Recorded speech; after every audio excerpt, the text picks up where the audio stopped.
Hi, everybody. My name is Jessica. I am a licensed practical nurse. Today, I want to talk to you about a condition that affects many children, and it's called asthma. If your child has asthma, or if you suspect that they may have asthma, this is the video for you. So, let's dive in and learn a little bit about this common respiratory disorder. So, what exactly is asthma? Asthma is a chronic condition. It affects the airways in the lungs. When a child has asthma, their airways become inflamed and narrowed, right? So, making it difficult to be able to flow or feel airflow freely. While asthma can be managed, it's important to understand the signs and symptoms as well as when to seek help.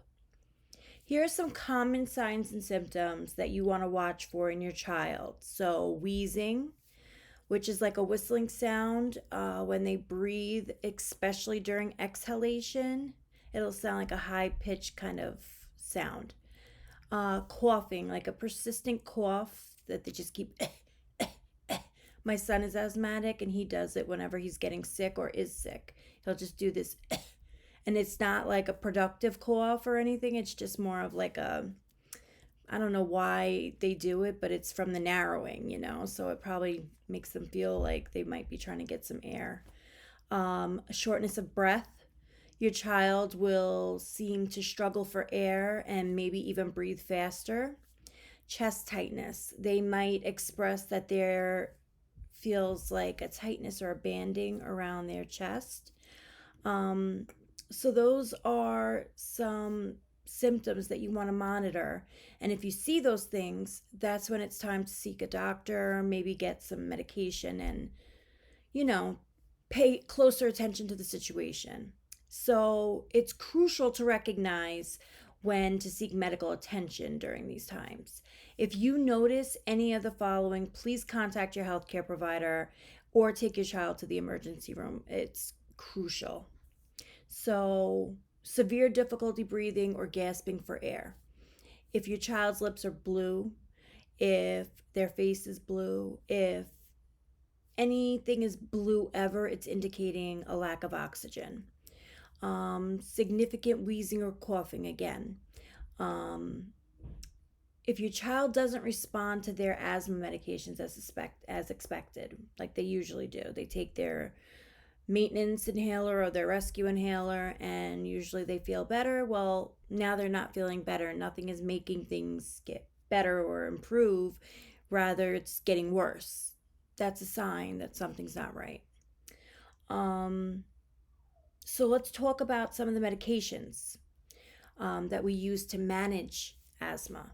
So your healthcare provider or your pediatrician will probably prescribe you something called a long-term control medication for asthma. So this is like a corticosteroid. This is going to be their maintenance inhaler. It's the inhaler they take every day, whether they're feeling bad or good, to maintenance their asthma and keep it in control. These help reduce inflammation in the airways, and they're taken every day. Side effects may include a sore throat, oral thrush, so we want you to always make them rinse their mouth after they take their inhaler. Clean, like hygiene is so important because thrush is not pretty. It's when you get like a yeast infection of the mouth. It's gross. So it's essential for your child every time rinse their mouth. Leukotriene modifiers. So these are the medications that are going to help prevent asthma symptoms. So some side effects for those would be a headache, an upset stomach, stuff like that. Remember, it's vital to administer medications as prescribed, keep track of your child's symptoms, and maintain an open line of communication with the healthcare provider. And if you have any questions, never feel like a question is not a good question. I always tell my patients, I work in the hospital, I always give them a book or a piece of paper and a pen because when the doctors all come in doing rounding, it's overwhelming. You want to get all this information back and forth, but sometimes we forget, we get overwhelmed, or they're talking and you're trying to ingest all the information and then you forget vital things that they tell you or that you need to ask.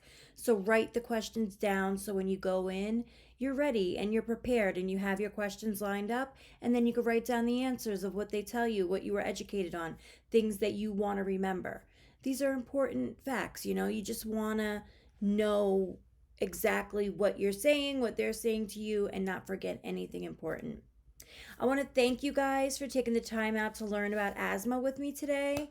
By understanding this condition, you're better equipped to support your child. If you have any questions or concerns, don't ever hesitate to reach out to your healthcare provider. Thank you.